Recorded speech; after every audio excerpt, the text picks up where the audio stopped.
So we're going to give you a very brief, it is brief, it's just a quick sort of, it's 20 minutes, isn't it? We got, Yeah. Is that right? 20 minutes, okay. So we're going to give you, until 10 to, we'll just talk through crowdfunding, what it is, how it's applied, what the different models are within crowdfunding, because I think there's still a bit of a mystique around crowdfunding, what it is, how you can apply it.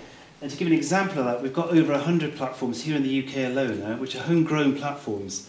I think by default, most people think of Kickstarter or Indiegogo, the bigger sort of American platforms that have come over, which are doing great work, but it's just there are these more, this other stuff around. I'm the author of some brilliant books, which you'll see at the back here on the left-hand side. I know Christmas is a little distance away, but you know, bear that in mind. The latest one we got, which is Crowdfunding Comments, this is the one on the left-hand side. This is very specific to anybody looking to raise equity, and it's really the questions and comments that the crowd are asking, engagement, really, how you engage them more. So crowdfunding, sorry, I've got really bad indigestion, I apologise, so if I start. Crowdsourcing is really where crowdfunding emerges from. So the beginning of crowdfunding, it comes from crowdsourcing, and it's been around for years and years and years. It's nothing new.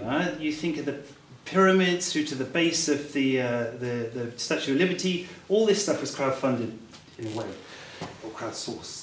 So you've got three different areas here that we can break sort of crowdsourcing into, where you're sharing ideas, co-creation, engagement of prosumers or citizens, remember, because it could be used by a government, or policy makers, or quangos. I may class the ACE as a quango. Accelerate innovation, increase efficiency, save costs, and then the last one, the one in red that we're really interested in when we look at crowdfunding, which is reinvent business, work, and financial models, particularly the financial model now. That's what we're interested in. Can I click to the next slide? So the reason I've given this slide is that I think, going back to the mystique around sort of crowdfunding and what it is at the moment, there's a lot in entrepreneurial press about alternative finance. So what is alternative finance? In my view, and I am just giving my view here, I think actually crowdfunding is becoming more and more mainstream. We've got, what, over 100 million has been claimed to be raised by Seeders, just one platform, since its inception in 2012. This is massive stuff, massive stuff.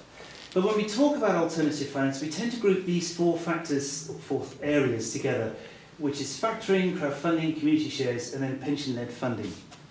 In my view, and it is just my view, I think we could draw a line sort of midway between them underneath crowdfunding, because actually factoring and crowdfunding are becoming more and more mainstream. We're seeing more and more companies moving towards these options, if you like, when it comes to funding.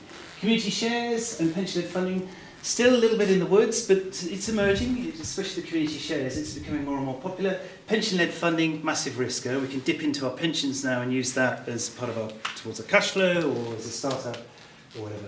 Factoring is where you've got an invoice and you're borrowing against that money owed on your invoice. So, and of course you pay a small commission. But there are platforms now that are dedicated to this space, and as the crowd, you can actually lend through those platforms. So it is a form of crowdfunding. But well, if we can come on to the next slide, please, Mr. Click. Thank you. So when we talk about crowdfunding, there's what I call two paths, and this is a big part of the first book, the Crowdfunding Intelligence, that I talk about. We've got two paths, really, through crowdfunding. One is project finance, and the second one at the bottom here is peer-to-peer consumer borrowing. Peer-to-peer consumer finance is really about you borrowing money for a new fridge, a new car, whatever it may be as a consumer item. And this is where the crowd, the peers, are lending directly to you through those platforms. Now, this is changing massively at the moment because the banks are now getting in on the scene. They're using their own algorithms where they're looking at your social impact through Twitter, Facebook, etc. They're judging you and then judging your finances, so there's a credit rating involved in this, and then they're cherry-picking who to lend to. The rest of the crowd, those that are borrowing money, the perception of higher risk individuals, are left to us. So this is morphing and changing crowdfunding dramatically there. It's also quite a hot issue just at the moment. But what we're interested in, really, for us here, when we look at crowdfunding, is the project finance. This is the top one. Now, I use project instead of entrepreneurial or business finance because some of the projects we work with or have worked with are ephemeral. They're arts-based or they're community projects where they only exist for a short space of time. The project closes and then the team disperse to other areas. So we use project just as a more inclusive sort of term, but actually we're talking about enterprise finance or business finance. If we could move on to the next one. Yes. So this is the main theme of the book, really, Crowdfunding Intelligence, is about crowd consent. Because whatever you're doing in crowdfunding, it doesn't matter the model you're using, what you're doing is very, very simple. You're placing your vision, you're creating a vision, you're placing that vision in front of the crowd, and then you're asking the crowd's permission to create that vision. And I call this crowd consent. It's genius. Huh? So we call this crowd consent because, like I say, it doesn't matter the model you're using, it's always the same thing. You're making these promises to the crowd in some form, and then you're getting that engagement and that funding, in our case, back in the form of crowd consent. Can we move on to the next one? So this is my family. Say hi, guys. This is the dream family, and the dream, it's not a misspelling, it represents the 5 different models that we have in the project crowdfunding path. So these models, I just use these figures because it's an easy way to remember it. It's nice. That's a bit of fun. You can see at first you've got donation, which is straightforward philanthropy. You get a warm glow is really your motivation for donating towards these projects. The next one in is reward. That's the Kickstarters, Indiegogos of the world. And it's shopping, really. You're buying into a new piece of tech, a new vision, whatever it may be, and you're getting a reward back for your investment, your funding. The pink one in the middle here is equity. So this is a share. You're sharing the risk, but also you're sharing the good times if they come through these platforms, through these businesses. The next one is interest, which is debt. So you're raising a loan through the crowd, and then you're paying that loan back with a small amount of interest, just as you would with a bank, etc. There are some differences here, but I'll come on to that in a moment. And then the final one is mix. Now, mix tends not to be used. It's rare, I have to say, although we are working at the moment with a cooperative in London that are looking to use the mixed model. The mixed model tends to be reward plus equity, reward plus debt. Now, the reason for this is that you're going for growth, and maybe part of your strategy is to scale things up a little bit later. So you could be looking at a mixed model, and you're planning that out in the very early days of when you start your crowdfunding campaign, or your crowdfunding journey, if you like, however you want to see it. But it tends to be reward, so you're offering a reward, you've got control over it, you're pitching for this item, whatever it may be, this vision. Then we move into equity or into interest. The good news is that you could be taking part of your early funders with you as you move into that second campaign. Does that make sense? Is that okay? So nice things very well. So if we come on, that's the family, goodbye family. If you come onto my Minnovation, there's 2 sites, minnovation.co and minnovation.org. These slides are on minnovation.co, so if you go on there and just click on, I think it's called Basics, you'll get all these slides are on there. Minnovation.org is where we offer all the free resources. It's relatively new, we're just sort of padding it out and building it at the moment, actually. But the one I want to point out is the top one. On the bottom left-hand side, you've got these list of words, and the top word is listed. If you click on there, that will take you through to a page where we've got all the UK sites listed on there for free, and they're all linked. So if you see a site in equity, a site in interest, or whatever, reward, you can click on that and that will take you straight through. We've also got the factoring sites up there as well now, so it's becoming more and more inclusive. And we've probably missed some. I keep this up to date, so I've probably missed 1 or 2. So if you're aware of any, email me and let me know, or through Twitter. Maybe go on to the next one. Okay, so I talk a lot about a campaign when we're talking about crowdfunding, and I have been crucified for the use of this term. A lot of the platforms, the bigger platforms especially, I'm not naming names, don't necessarily like the word campaign because of its association with politics, with military, etc. So they do have a little bit of a problem with some of the terminology that we're using here. But this is me, a planned sort of broadcast that aims to motivate the crowd into adding value to a specific project within a given time frame. It's great. I've done this presentation, 100 times now, and I still have to read this slide in a few sentences. Maybe something on my character there. So motivate, value, and time frame. These are the 3 sort of key areas that we're looking at within a campaign, because any crowdfunding activity you do, you're aiming to motivate the crowd into giving you this crowd consent, into offering their crowd consent. The value, well, that can be anything, really. It depends on what you're offering, what the promises are you're making, and also the model of crowdfunding you're using. But a time frame, you're always restricted in terms of how the time limit you've got to actually campaign, to actually get this crowd consent from the crowd. With reward, which is where most people are looking at, with reward, you've only got about 40 days, they recommend. And that's actually shrinking. You'll notice that some of them are bringing it down to 35 days now. I think Kickstarter's 35 days they recommend. So you've only got a short space of time in which to motivate the crowd into giving you their crowd consent. course, that builds in a little bit of urgency.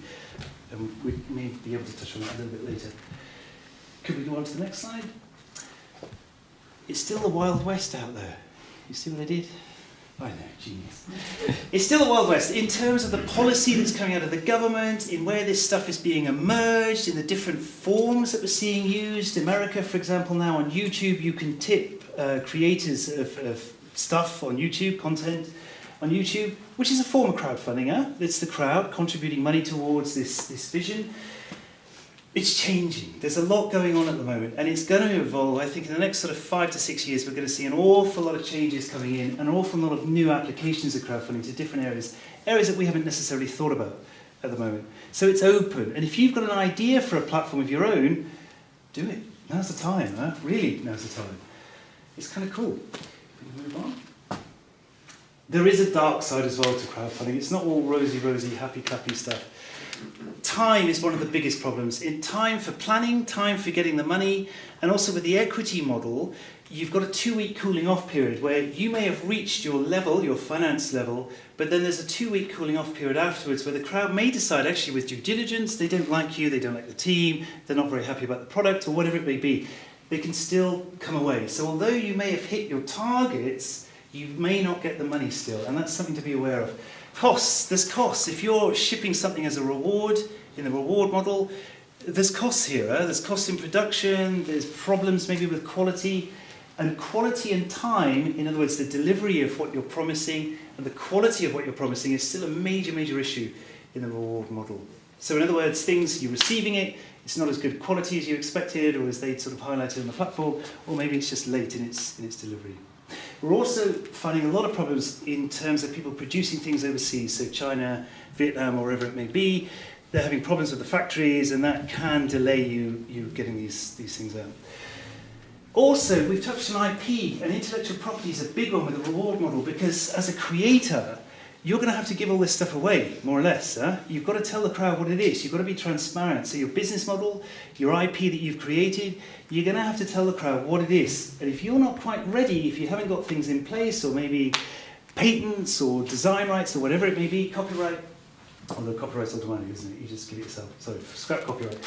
But any of these stuff that you haven't got in place, maybe now's not the right time for you to start crowdfunding, and maybe that's an additional sort of thing to think about before you start. Can we move on? Motivation. Now, I'm not going to go through this. The motivation evolves and it changes depending on the platform you're using, depending on the crowd or the tribe that you're trying to connect with. I'm big on tribes. I think tribes are really important, and more important than we realise with crowdfunding, and I'll come on to that in just a moment. But as you can see here, the motivation for you, the applicant who's applying for crowd consent, it's numerous. And there's probably more stuff than this that I haven't identified. Can we come on? Something that's just emerged recently, actually, which I think is genius, is the fact that the crowd themselves are actually 3-part sort of stakeholder. They could fit any one of these categories, or be all 3. They are an investor. They're putting money into your vision. They're a producer themselves, maybe. They can take it away. They can distribute this stuff, remix it or whatever. And they are a consumer. They are buying this stuff through the reward model. So bearing this in mind, maybe that will help you sort of visualize who these people are that are most likely to contribute their crowd consent to your vision as you're starting to crowdfund. And for the funder, there's 4 main areas that we're looking at. It's access and inclusion. Advocacy, they're actively engaged in promoting you. They've got the kudos, the social capital of being the first maybe to buy this product or whatever it may be.